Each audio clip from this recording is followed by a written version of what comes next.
Assalamu alaikum wa rahmatullahi wa barakatuh. Habari zenu ndugu zangu, na shukrani sana kwa kuendelea kunisupporti na kusapotiana katika kushare na kusubscribe, kwa sababu alhamdulillah naona tunazidi, na kadri tunapozidi kuzidi ndio mnanigia nguvu na motisha ya kuendelea kuelekeza sana ile elimu, kwa sababu elimu ya tiba ni miongoni mwa elimu nzuri na elimu ambazo kama utaijua kwa kina basi utajua vitu vingi sana katika ulimwengu. Kwa hiyo elimu ya tiba ni elimu ambayo itaweza wewe kukufanya ujue vitu, mfano jini mahaba unajua namna ya kumtoa, kwa hiyo hutaweza kusumbuliwa. Sio kitu gani unaweza namna kukifanya uweze kusumbuliwa. Kwa hiyo nakushukuruni sana kwa kuendelea kusubscribe na kushare. Tukiwa wengi mtafurahi sana, sababu alhamdulillah mimi nimesoma tiba na nimetibia tiba ndani ya miaka 10. Kwa hiyo naelewa vitu vingi kuhusiana na tiba. Kuna changamoto nyingi nimekutana nazo kupitia tiba. Kwa hiyo mimi nitakuelekezeni sana vile ambavyo navijua na vile ambavyo mimi mwenyewe nimevifanyia tiba na kutibia watu mara kwa mara. Somo letu la leo tutazungumzia namna ya kumrudisha mpenzi kwa kutumia mshumaa. Nimekuleteni njia nyepesi kwa sababu wengi nasikia wengine wanakuambia tarasimu tulijui ni nini, wakfu hatujui ni nini. Nimekuleteni njia nyepesi, japokuwa katika hizi njia zinazidiana. Kuna njia nyingine mtu akifanya shekhe haifiki siku 3, huyo mwanamke atarudi au mwanaume atarudi. Kuna njia nyingine mpaka siku 7, njia nyingine mpaka siku 14. Sasa lakini yote kwa yote, ili ufanye vizuri elimu ya tiba lazima mwili wako uwe hauna kifungo. Ukiwa mwili wako una kifungo utakuwa unacheza. Lakini mwili wako ukiwa hauna kifungo, japokuwa kuna njia ya kuitumia, ipo nitaelekeza kwa muda unaokuja. Kuna njia ukitumia uwe na kifungo, sio na kifungo huyo mtu atarudi. Hata kama upo wapi atarudi. Sawa. Leo tutasoma namna ya kumrudisha mpenzi kwa kutumia mshumaa mwekundu. Kwa nini napenda sana kuzungumzia masuala ya kumrudisha mpenzi, masuala nini?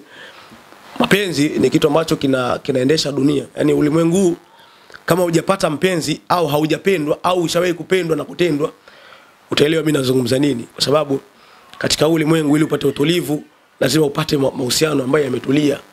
Kuna baadhi ya watu leo hii nakwambia mimi nilikuwa na mwanamke wangu, nampenda na nipenda, lakini leo hii hanitaki tena, ipo na wanaume mwingine. Kwa hiyo atakuachia kitu ambacho yeye kitakugea sonona, kinafanya unakuwa na mawazo. Ndio maana mimi napenda sana kuzungumzia masuala haya ili lengo kila mmoja ajisaidie mwenyewe kwa kile ambacho anataka kufanya. Elimu ya kuvuta mpenzi inaendana na nyota. Kabla hujaingia kwenye somo la kumvuta mpenzi, cha kwanza unatakiwa ujue unemroga au unamfanyia uchawi wa mapenzi, yeye nyota yake ni ipi? Iko ndo kitu cha kwanza kabisa kuliko vyote. Ikitokea unemroga nyota yake ni ya Ijumaa, inafanya kazi Ijumaa, basi wewe inabidi Ijumaa au Alhamis usiku ukae kitako ndo ufanye kazi yako ya hiyo ambayo nitaelekeza mbele.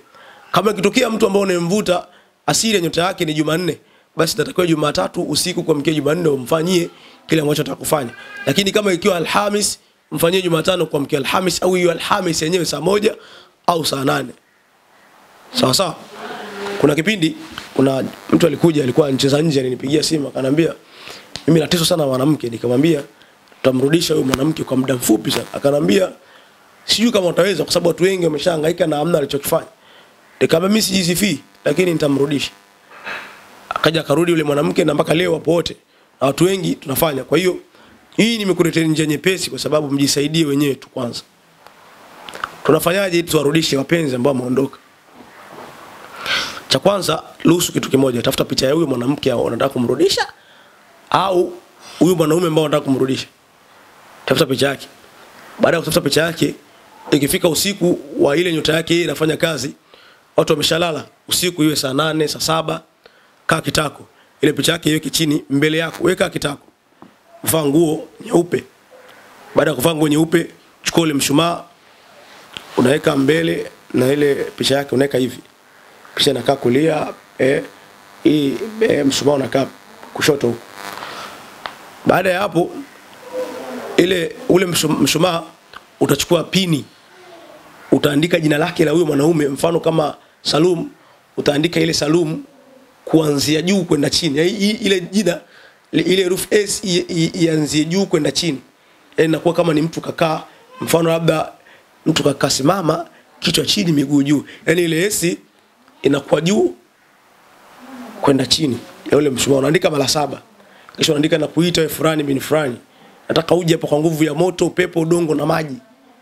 Uje hapa. Kokote pale ulipo hata kama umefungwa na nyororo wa chuma. Uje hapa. Sasa baada ya kuandika ule mshumaa utauwasha. Baada ya kuwasha ule mshumaa utaweka mbele yako pamoja na picha. Utaanza kusema hivi. Unakaa vizuri, tunakumbuka ile mateso ambayo umepitia, hadha na shida na nini. Mipango mliopanga baadaye na nini hivyo. Hii njia uwe na mpenzi, uwe hauna, inamvuta mpenzi yoyote. Hata kama ni mpya unampata. Utakuwa unasoma, sasa ukitaka kupatia picha weka hivi, mshumaa weka juu ya hii picha. Usijanyuke hapo mpaka huo mshumaa uzime kabisa. Sawa sawa. Unaanza kusema nakuita fulani bin fulani, nakuita kwa nguvu za upepo, maji, udongo, na nataka uje hapa haraka. Na unipende mimi, usimpende mtu yeyote, na kama una mwanamume mwingine, mwanamke mwingine muone kama kinyesi. Baada ya kufanya mchezo wako huu wa muda wa usiku, utakuwa na udirose pembeni, usikia harufu ile. Huku unasema maneno yako haya. Kama utakuwa unaweza basi unasema tu barahati. Huku unanena maneno yako. Kama utakuwa unaweza utasoma surati Bakara aya 164, inaanza na katikati ile aya inasema yuhibbunahum ka hubbillahi walladhina amanu ashaddu hubba lillah. Huku unasoma hiyo aya, unasoma.